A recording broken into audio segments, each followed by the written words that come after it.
থেকে ট্রেনে নোয়াখালী আপনার সব মনে আছে যেতাম। পরিষ্কার? আমার জামাইবাবু এসে নিয়ে যেতেন। আচ্ছা আমার দিদির হাজবেন্ড, সে একেবারে মায়ের ছেলের মতো ছিল। সে গরমের ছুটিতে এসে আমাদের নিয়ে যেত। কি মজা, এখনো মনে আছে। ট্রেন লাকসাম থেকে ট্রেন চৌমুহনী যেত, আর সেখানে মেমোরি বেশ ভালো। আপনার মেমোরি খুব ভালো। মেমোরি এখন পরিষ্কার, সব মনে আছে। আর আমি বসে বসে নামগুলো চিন্তা করি। এইখানে যে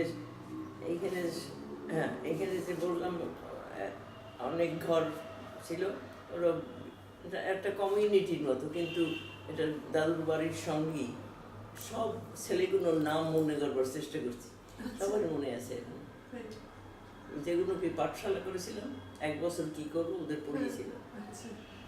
পাঠশালাটা কোথায় করেছিলেন? সবাই আমাকে ছোট মা ডাকতো, কারণ আমি দাদুর বাড়িতে, তো দাদুর ছেলেমেয়েরা আমার থেকেও ছোট আছে।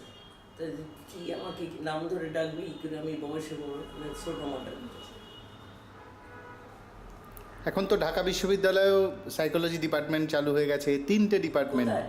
ঢাকা ইউনিভার্সিটি। ও আমরা ঢাকা ইউনিভার্সিটিতেই কাজে গেছিলাম, ও কি কাজে? কনফারেন্সে গেছিলাম, ও ডিপার্টমেন্টের একটা কনফারেন্সে। তো তখন আলাপ হয়েছে সবার সাথে।